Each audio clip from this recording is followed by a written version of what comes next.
महाकवि भर्तृहरि का संस्कृत साहित्य के अंतर्गत पद्य साहित्य में मुक्तक काव्य परंपरा में प्रमुख स्थान है। भर्तृहरि के 3 प्रमुख मुक्तक काव्य माने जाते हैं। प्रथम नीति शतकम, द्वितीय श्रृंगार शतकम और तृतीय वैराग्य शतकम।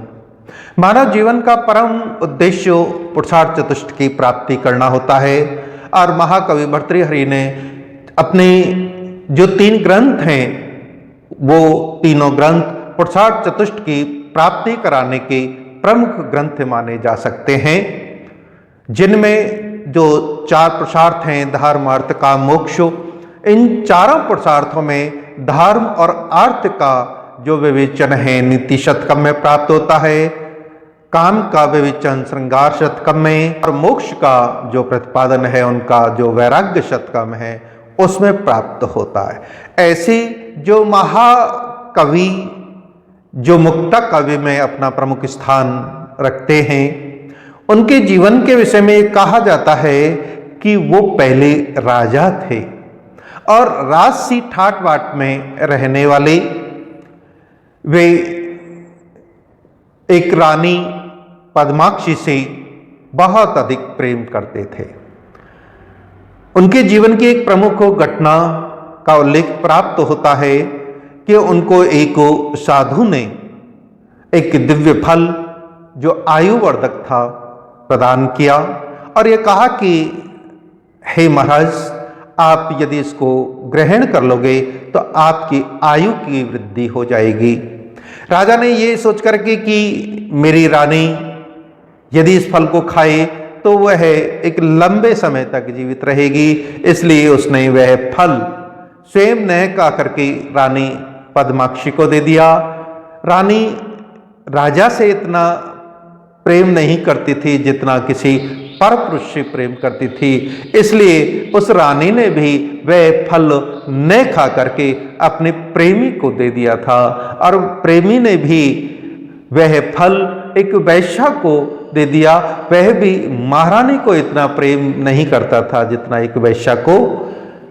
वैश्या के पास वह फल चला गया और उसने ये सोचा कि यदि इस आयु वर्धक दिव्य फल को यदि महाराज भर्तृहरि खाएं तो निश्चित रूप से यह और अधिक हो सभी के लिए श्रेष्ठ होगा। और उसने वह दिव्य फल आयुवर्धक महाराजा भर्तृहरि को दे दिया। और जब भर्तृहरि ने ये सारा वृत्तांत जाना तो उसने पद्माक्षी को बला बुरका, उसको प्रताड़ित किया और वह दुखी होकर के उस पद्माक्षी रानी ने आत्महत्या कर ली, मृत्यु को प्राप्त हो गई वह। उसके बाद उस भर्तृहरि को पिंगला रानी ने अपने मोह पाश में उसने फंसा लिया। पिंगला रानी ने मोह पाश में इतना फंसा लिया कि राजा सांसारिक विषयों में अधिक आसक्त होने लगा। एक बार उनके जीवन की एक घटना और घटित हुई कि वह वन में गया शिकार करने के लिए और उसने क्या देखा कि एक शिकारी ने एक हरिण को मारा और मारने के बाद उस शिकारी को भी सर्प ने डस लिया, वह भी मृत्यु को प्राप्त हो गया।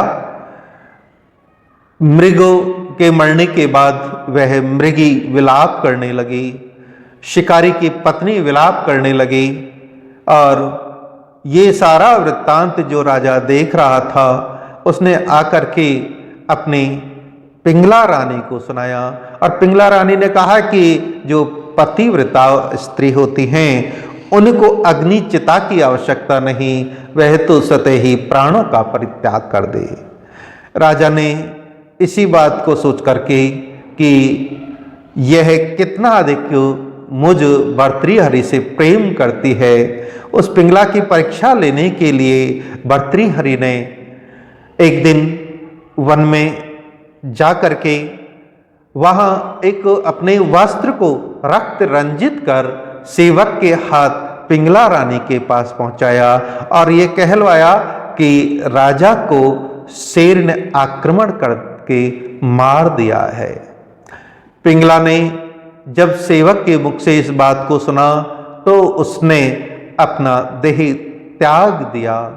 राजा भर्तृहरि को ये सब मालूम हुआ, ज्ञात हुआ, तो वह बहुत दुखी हुआ और उसने अपना सारा राज कार्य छोड़ करके विक्रमादित्य को प्रदान करके और उसने एक योगी का वेश धारण करके गोरखनाथ से दीक्षा लेकर के वो योगी बन गए।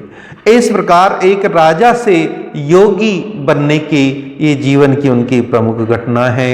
ऐसे जो भर्तृहरि हैं उनके जो 3 शतक, नीति शतकम, श्रृंगार शतकम, वैराग्य शतकम और व्याकरण का भी उनका एक प्रमुख ग्रंथ माना जाता है, वाक्यपदियम, जिसमें व्याकरण के जो सिद्धांत हैं उनका विवेचन किया गया है।